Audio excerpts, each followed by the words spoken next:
রহমতময় ঘটনা বলি, রহমতময় ঘটনা বলি। আলহামদুলিল্লাহি রাব্বিল আলামিন ওয়াসসালাতু ওয়াসসালামু আলা সাইয়্যিদিল মুরসালিন।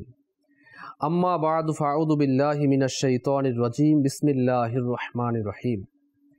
আসসালাতু ওয়াসসালামু আলাইকা ইয়া রাসূলুল্লাহ ওয়া আলা আলিকা ওয়া আসহাবিকা ইয়া হাবিবাল্লাহ।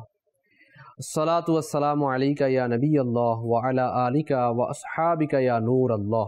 দুরুদে পাকের অগণিত বেশুমার ফজিলত এবং বারাকাত রয়েছে।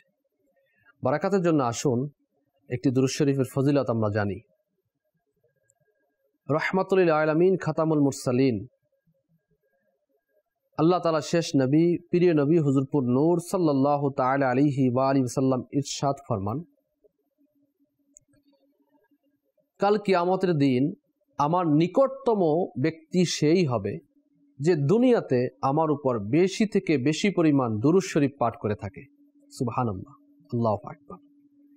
আমাদের উচিত বেশি থেকে বেশি পরিমাণ দুরুদে পাক পাঠ করা।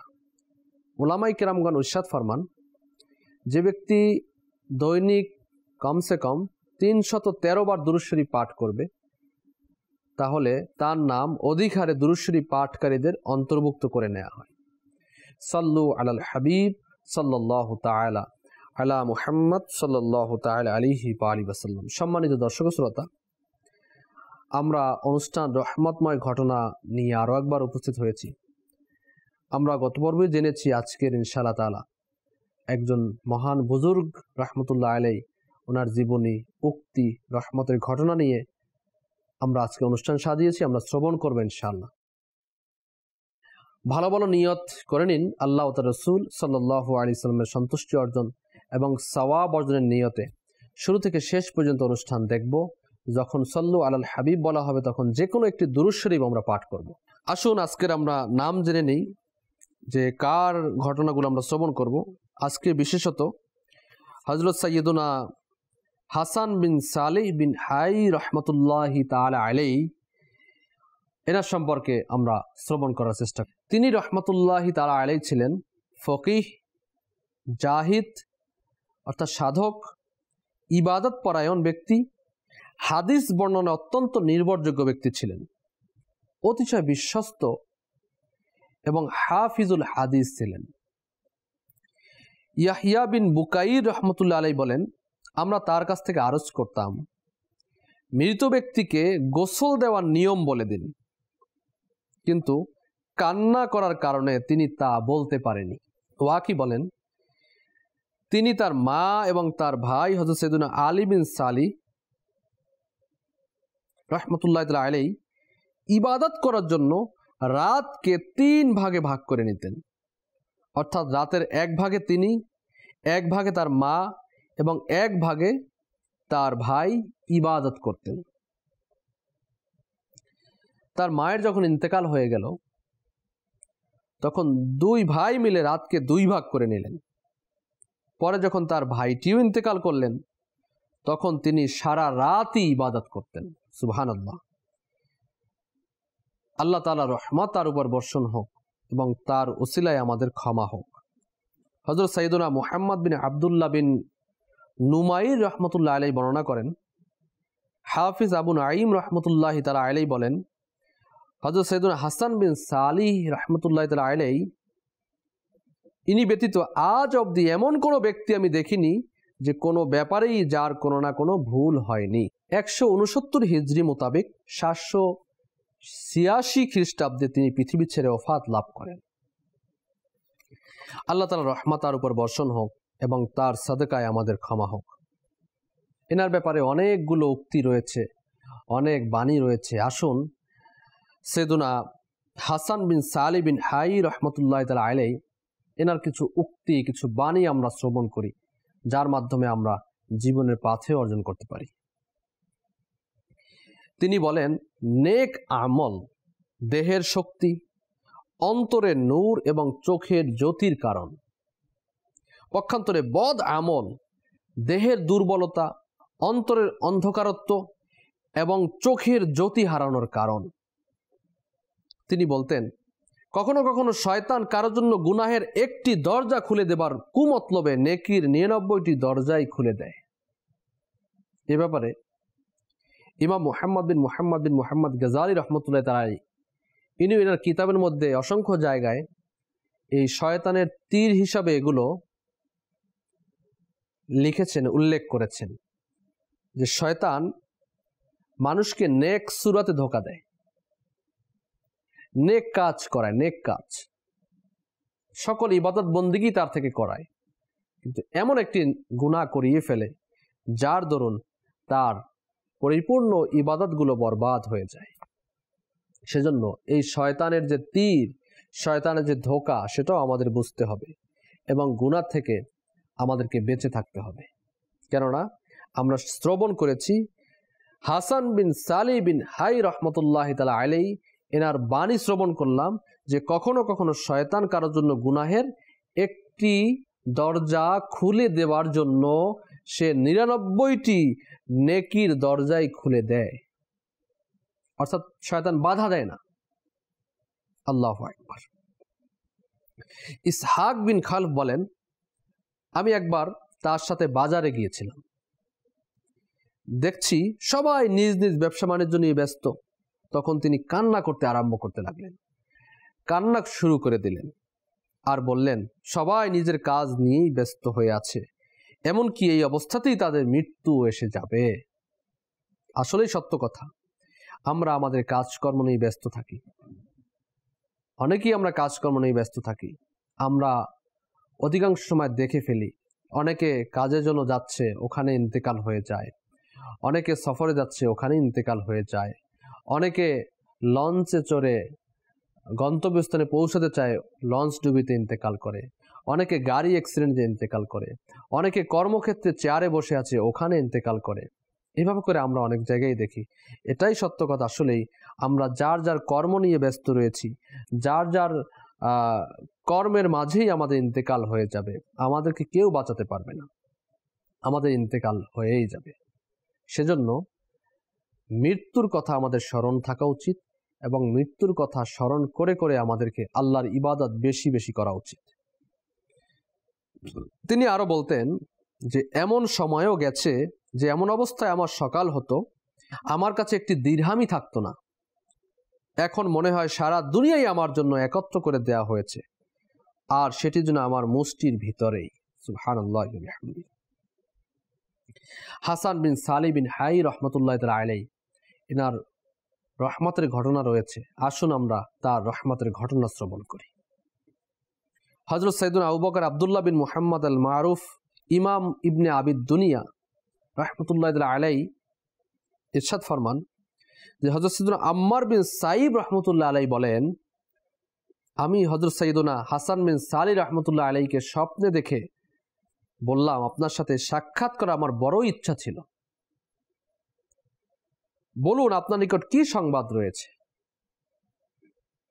তখন হাসান বিন সালি রহমতুল্লাহ তাআলা আলাইহি বললেন যে আপনার জন্য সুসংবাদ রয়েছে, আমি আল্লাহ পাকের প্রতি ভালো ধারণা পোষণ করার চেয়ে উত্তম কোনো আমল পাইনি। আল্লাহু আকবার, সুবহানাল্লাহ বিহামদি। সম্মানিত দর্শক শ্রোতা, এই ঘটনা থেকে আমাদের শিক্ষণীয় বিষয় কি রয়েছে? উলামায়ে কেরামগণ বলেন, আল্লাহ পাকের সাথে ভালো ধারণা পোষণ করার অর্থ হলো বান্দার এইরূপ ধারণা পোষণ করা যে আল্লাহ পাক তার প্রতি দয়া করে তার সব গুনাহ ক্ষমা করে দিবেন। তারা আরো বলেন, সুস্থ অবস্থায় বান্দা আল্লাহর আযাবের ভয়ও পোষণ করবে এবং তার রহমতের আশাও রাখবে।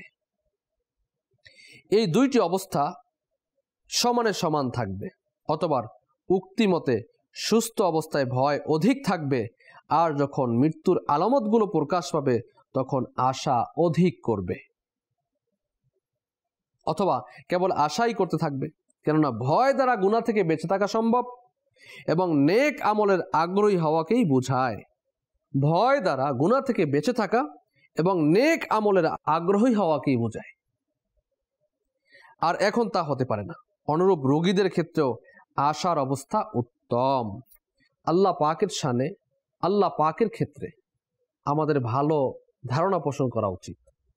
অধিকাংশ সময় আমাদের সমাজে দেখা যায় অভাব অনটন, রোগ শোক, মানসিক কষ্ট এবং আপনজনের মৃত্যুতে লোক আঘাতের জর্জরিত হয়ে যায়। ব্যবসায়িক ক্ষেত্রে মার খেয়ে যাওয়া, লক্ষ লক্ষ কোটি কোটি টাকা লস হয়ে যাওয়া, কারো সন্তান ইন্তেকাল হয়ে যাওয়া, কেউ রোগাগ্রস্ত হয়ে যাওয়া, অর্থাৎ তার যত বিপদ তার তত মুখ থেকে কিছু কথা বের হয়। আল্লাহর পানা, আমাদের সমাজে এমন কিছু লোক রয়েছে যারা আল্লাহ তাআলার উপর ভালো ধারণা পোষণ করে না, আল্লাহ তাআলার শানে এমন কিছু আচরণ করে ফেলে, এমন কিছু কথা বলে ফেলেন যার দরুন আল্লাহর বিরুদ্ধে আপত্তি করা, তাকে অত্যাচারী, অভাবী, পরমুখাপেক্ষী অথবা অপরক মনে করা কিংবা বলা, এসবই প্রকাশ্য কুফরি বাক্য হয়ে যায়। এগুলো বলে বেড়ায়। স্মরণ রাখবেন, শরীয়তের অনুমতি ছাড়া জেনে বুঝে যে প্রকাশ্যে কুফরি বাক্য বলে এবং অর্থ জানা সত্ত্বেও যে ব্যক্তি তাতে হা বলে, বরং এর পক্ষে যে ব্যক্তি মাথা নেড়ে সাড়া দেয় সেও কাফির হয়ে যায়, এর বিবাহ বন্ধন ও বাইয়াত ভঙ্গ হয়ে যায় এবং জীবনের সমস্ত নেক আমল বরবাদ হয়ে যায়। যদি হজ করে তাহলে হজ আবার আদায় করতে হবে, তাও নষ্ট হয়ে যায়। এমতো অবস্থায় ঈমান নবায়নের জন্য পুনরায় নতুনভাবে মুসলমান হওয়ার পর সামর্থ্যবান হওয়া অবস্থায় নতুন সূত্রে হজ ফরজ হবে। আসুন এ ধরনের কিছু আপত্তিকর, আল্লাহ তাআলার শানে কিছু আপত্তিকর কথা কি কি বলা হয় আমরা শ্রবণ করি, যাতে আমরা এ থেকে বেঁচে থাকতে পারি। আল্লাহর পানা, আল্লাহ তাআলা আমাদেরকে হেফাজত করুন। কেননা আমরা শ্রবণ করেছি হাসান বিন সালি বিন হাই রহমতুল্লাহ আলাই বলেছেন যে আল্লাহ পাকের প্রতি ভালো ধারণা পোষণ করার চেয়ে উত্তম কোনো আমল তিনি পাননি। এই আল্লাহ তাআলার প্রতি ভালো ধারণা পোষণ আমাদের করতে হবে। পক্ষান্তরে যারা আল্লাহ তাআলার প্রতি খারাপ ধারণা পোষণ করবে, খারাপ কথা বলবে, তাদের অবস্থা কি হবে? সম্মানিত দর্শক শ্রোতা, যেমন বিপদের সময় কেউ যদি বিপদের সম্মুখীন হয়ে যায়, এই বিপদের সময় কিছু উক্তি করে থাকে, কিছু কথা বলে থাকে আল্লাহ তাআলার ব্যাপারে, আপত্তি করে বলা, ওই ব্যক্তি লোকদের সাথে যা কিছুই করুক আল্লাহর পক্ষ থেকে তার জন্য পূর্ণ স্বাধীনতা রয়েছে। এইভাবে আপত্তি করে বলা, কখনো আমরা অমুকের সাথে সামান্য কিছু করলে আল্লাহ তৎক্ষণাৎ আমাদেরকে পাকড়াও করে ফেলেন। আল্লাহ পাক সর্বদা আমার শত্রুদের সহায়তা করছেন। সর্বদা সবকিছু আল্লাহর সমীপে সমর্পণ করেও দেখেছি, আল্লাহ তাআলা আমার ভাগ্যকে এখনো পর্যন্ত সামান্য ভালো করলেন না। হয়তো তার ভান্ডারে আমার জন্য কিছুই নেই। আমার পার্থিব আশা আকাঙ্ক্ষা কখনো পূর্ণ হলো না। জীবনে আমার কোনো দোয়া কবুল হলো না। যাকে চেয়েছি সেও দূরে চলে গেল। আমার সব স্বপ্ন ভেঙে গেল, সব ইচ্ছাই অপূর্ণ রয়ে গেল। এখন আপনিই বলুন আমি আল্লাহর উপর কিভাবে ঈমান আনবো? এভাবে বলা, আস্তাগফিরুল্লাহ, নাউযুবিল্লাহ। অনেকে দেখবেন বলে বেড়ায় এগুলো। আবার বলে, এক ব্যক্তি আমাদেরকে অত্যাচারে অতিষ্ঠ করে রেখেছে। মজার কথা হচ্ছে আল্লাহও এমন লোকদের সহায়তা করে থাকেন। আবার বলে, যে ব্যক্তি বিপদে পড়ে সে বলে যে হে আল্লাহ, তুমি সম্পদ কেড়ে নিয়েছো, অমুক জিনিস কেড়ে নিয়েছো, এখন কি করবে, অথবা এখন কি করতে চাও, কিংবা এখন কি করার বাকি রয়েছে? তার এ কথা কুফরি, ঈমান চলে যাবে। যিনি বলবেন এরকম, আল্লাহ তাআলা আমার অসুস্থতা ও ছেলের কষ্ট সত্ত্বেও যদি আমাকে শাস্তি দিয়ে থাকেন তবে তিনি আমার উপর জুলুম করলেন, এটা বলা কুফরি। এরপরে আরও অনেকগুলো কথা বলে থাকে, যেমন আল্লাহ তাআলা সর্বদা দুষ্ট লোকদের সহায়তা করছেন, আল্লাহ তাআলা অসহায়দের আরও পেরেশান করছেন। এভাবে করে বিপদে গ্রস্ত অবস্থায়, বিপদে পড়া অবস্থায়, অথবা সমাজের মধ্যে হয়তো এমন কোনো ব্যক্তি রয়েছে যার কারণে সমাজ অতিষ্ঠ, সমাজের প্রত্যেক মানুষকে শোষণ করে চলে, আর তার ব্যাপারে যদি এরকম কোনো কথা বলে যে সে এত কষ্ট দেয়, আল্লাহ তাআলা তাকেই সাহায্য করছেন, এভাবে করে আল্লাহ তাআলার প্রতি যদি এই কথাগুলো বলে, এই আপত্তিকর কথাগুলো যদি বলে, তাহলে তার ঈমান চলে যাবে। এই কথাগুলো যে জেনে বুঝে অথবা সমর্থন করে মাথা নাড়ায়, তারাও তাদের ঈমান চলে যাবে। এজন্য কথা বলার ক্ষেত্রে আমাদেরকে চিন্তা ভাবনা করে কথা বলতে হবে, এবং আল্লাহ তাআলার উপর আমাদের এমন কোনো কথা বলা যাবে না যে কথাগুলো খারাপ ধারণা পোষণ করা হয়, খারাপ কোনো কথাবার্তা বলা হয়, এগুলো বলা আমাদের জন্য নিষেধ রয়েছে। এরপরে আপনার মানুষ যখন অভাব অনটন, এগুলো তো বললাম বিপদ আপদের মধ্যে মানুষ এই কথাগুলো বলে থাকে। যখন অভাব অনটনের মধ্যে পড়ে যায় তখন কিন্তু মুখ থেকে অনেকগুলো কুফরি বাক্য বলে ফেলে। যেমন শ্রবণ করি, কেউ বলল, হে আল্লাহ আমাকে রিজিক দাও আর আমার উপর অভাব অনটন চাপিয়ে দিয়ে অত্যাচার করো না, এমন বলা কুফরি। অনেক লোক কর্জ ধন সম্পদ অর্জনের জন্য কাফিরদের সান্নিধ্য চাকরির জন্য ভিসা ফরমে অথবা কোনোভাবে টাকা ইত্যাদি মওকুফের জন্য দরখাস্তে যদি নিজেকে কাফির মুরতাদ সম্প্রদায়ের লোক লিখে অথবা লিখানো হয়, তার উপর কুফরি বিধান বর্তাবে। এরকম অনেক জায়গা আছে। আপনার বাংলাদেশ থেকে উন্নত রাষ্ট্রে যাওয়ার জন্য নিজের নামকে পরিবর্তন করা, নিজের পদবীকে পরিবর্তন করা, নিজেকে অন্য কোনো ধর্মের সাথে রিলেটিভ করে দেয়া, ওই ধর্ম যে আমি তো মুসলমানই আছি শুধু নামটা লিখে দেই, এরকম যে করবে তাহলে সে মূলত এটা অন্যায় করলো এবং সে যেই ধর্মের দিল সেই ধর্মেরই সে হয়ে যাবে। কারো নিকট আর্থিক সাহায্যের জন্য আবেদনকালে বলা বা লেখা যে আপনি যদি কোনো কাজ করে না দেন তবে আমি অমুসলিম হয়ে যাব, এমন উক্তিকারী তৎক্ষণাৎ কাফির হয়ে গেছে। এমনকি কেউ যদি বলে যে আমি 100 বছর পর কাফির হয়ে যাব, 100 বছর পর মুসলিম হয়ে যাব, তাহলে সে যখনই বলল তখনই সে কাফির হয়ে গেল। আল্লাহ আল্লাহ। তো অভাব অনটনের কারণে অনেকেই আমরা দেখা যায় বিভিন্ন জায়গার মধ্যে মুসলমান ছিল, সে নিজের ধর্মকে চেঞ্জ করে ফেলা, অভাব অনটনের কারণে কেউ ফুসলিয়ে নিয়ে গেল, হয়তোবা মনের মধ্যে এটা মনে করে যে আমি আগে অভাবকে দূর করে নেই তারপরে দেখা যাবে, তারপরে আমি তো আছি। এরকম উক্তি এরকম করা এটা ঠিক হবে না। অভাব অনটন আল্লাহ তাআলার পক্ষ থেকে। ওয়ালা নাবলুওয়ান্নাকুম বিশাইয়্যিম মিনাল খাউফি ওয়াল জু', কিছু ভয় কিছু ক্ষুধা দ্বারা আল্লাহ তাআলা পরীক্ষা নেবেন, আর এই পরীক্ষার মধ্যে আমাদেরকে কামিয়াবি হতে হবে। কামিয়াবি না হয়ে যদি অকৃতকার্য হয়ে যায় তাহলে আমাদের ঠিকানা জাহান্নাম। সেজন্য আমাদেরকে অবশ্যই এই ব্যাপারগুলো আমাদেরকে লক্ষ্য রাখতে হবে। এভাবে করে অসংখ্য জায়গায় আমরা আল্লাহ তাআলার শানে খেলাফ কথা বলি, আল্লাহ তাআলার শানের খেলাফ কথা বলি, এমন উক্তি আমরা করে বসি। কেউ আপনজন মারা গেল, আত্মীয় স্বজন মারা গেল, কারো মৃত্যু হলো, একে কেন্দ্র করে অন্যজন বলল আল্লাহ তাআলার এমনটি করা উচিত হয়নি। কারো পুত্রের মৃত্যু হলো, সে বলল আল্লাহ তাআলার কাছে এর প্রয়োজন ছিল। এই উক্তিটি কুফরি, কারণ উক্তিকারী আল্লাহ তাআলাকে মুখাপেক্ষী সাব্যস্ত করেছে। তারপরে কোনো বুজুর্গ ব্যক্তি অথবা কোনো ভালো ব্যক্তি সমাজের মধ্যে যদি ইন্তেকাল হয় তাহলে অনেকেই বলে, দেখবেন অনেকেই বলে যে ভালো মানুষ বেশি দিন বাঁচে না, আল্লাহ তাআলার প্রয়োজন হয় এজন্য তাকে আগেভাগেই নিয়ে নেন। এই কথা উক্তিকারী কুফরি বাক্য বলল, আল্লাহ তাআলার প্রয়োজন সাব্যস্ত করল। আল্লাহ তাআলা কোনো কিছুই প্রয়োজন থেকে পাক তিনি। আল্লাহ তাআলা আমাদেরকে বোঝার তৌফিক দান করুক। কারো মৃত্যুতে এরকম বলে যে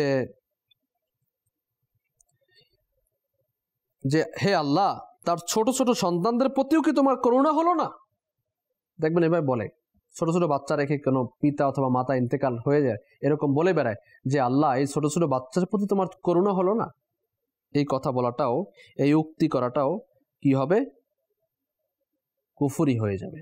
এরকম অসংখ্য বাক্য রয়েছে, যদি বলা শুরু হয় তাহলে দেখা যাবে আমাদের অনুষ্ঠান এই বাক্য বলতে বলতেই শেষ হয়ে যাবে। এজন্য সাইয়্যিদুনা হাসান বিন সালি বিন হাই রহমতুল্লাহ আলাই যে কথাটি বলেছেন যে আল্লাহ পাকের প্রতি ভালো ধারণা পোষণ করার চেয়ে উত্তম কোনো আমল পাইনি। সেজন্য আল্লাহ তাআলার প্রতি আমাদের ভালো ধারণা পোষণ করতে হবে। আসুন আমরা আরেকটি ঘটনা শ্রবণ করি। হযরত সাইয়্যিদুনা আবু বকর আব্দুল্লাহ ইবনে মুহাম্মদ বিন উবাইদ আল মারুফ ইমাম ইবনে আবি দুনিয়া রহমতুল্লাহ আলাই বনু তামিম গোত্রের এক ব্যক্তির ব্যাপারে বলেন, হযরত সাইয়্যিদুনা হাসান বিন সালি রহমতুল্লাহি তাআলা আলাই সুবহে সাদিক পর্যন্ত নফল নামাজ আদায় করতেন। তারপর নামাজের জায়গায় বসে বসে অঝোর নয়নে কান্নাকাটি করতেন। আর ওদিকে তার ভাই তার কক্ষে বসে কান্না করতেন। তার আম্মাজান আল্লাহ পাকের ভয়ে রাত দিনই কান্নাকাটি করতেন। অথবা তিনি ইন্তেকাল করলেন। তারপর তার আপন ভাই হযরত সৈয়দুনা আলী বিন সালি রহমতুল্লাহ আলাইহি ইন্তেকাল করলেন।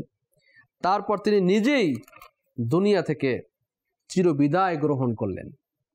স্বপ্নে তার কাছে তার আম্মাজান সম্পর্কে জিজ্ঞাসা করা হলে তিনি বললেন, আল্লাহ পাকের ভয়ে দিন রাত কান্নাকাটি করার ফলে আল্লাহ পাক তাকে চিরস্থায়ী সুখ শান্তি ও আনন্দ দান করেছেন, অর্থাৎ তাকে জান্নাত দান করেছেন। সুবহানাল্লাহ। তারপর তার ভাই সম্পর্কে জিজ্ঞাসা করা হলো, তিনি বললেন যে তিনিও খুব ভালো আছেন। পরে যখন তার নিজের সম্পর্কে জিজ্ঞাসা করা হলো, তখন তিনি এই কথা বলতে বলতে চলে গেলেন, আমি তো কেবল আল্লাহ পাকের দয়া ও অনুগ্রহের উপরই ভরসা করেছিলাম।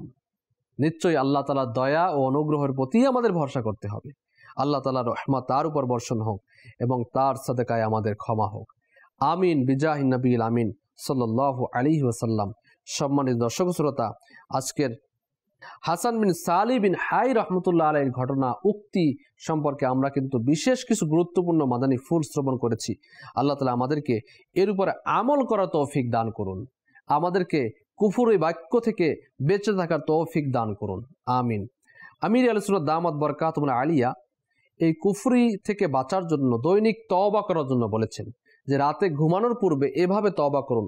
প্রথমেই কালেমা তাইয়্যিবা পাঠ করুন, লা ইলাহা ইল্লাল্লাহু মুহাম্মাদুর রাসূলুল্লাহ সাল্লাল্লাহু আলাইহি ওয়াসাল্লাম। এরপরে বলুন, হে আল্লাহ, আমার থেকে আজ পর্যন্ত যদি কোনো প্রকার কুফরি বাক্য বের হয়ে গিয়ে থাকে এ থেকে তওবা করছি। এরপরে আপনি কি আবার কালিমা তাইয়্যিবা পাঠ করুন, লা ইলাহা ইল্লাল্লাহু মুহাম্মাদুর রাসূলুল্লাহ সাল্লাল্লাহু আলাইহি ওয়াসাল্লাম। যদি অর্থ জানা থাকে অর্থ পাঠ করে নিন। আল্লাহ তাআলা আমাদেরকে বোঝার এবং আমল করার তৌফিক দান করুক। আমিন বিজাহিন নবীল আমিন সাল্লাল্লাহু তাআলা আলাইহি ওয়া আলিহি ওয়াসাল্লাম। রহমতময় ঘটনা বলি, রহমতময় ঘটনা বলি।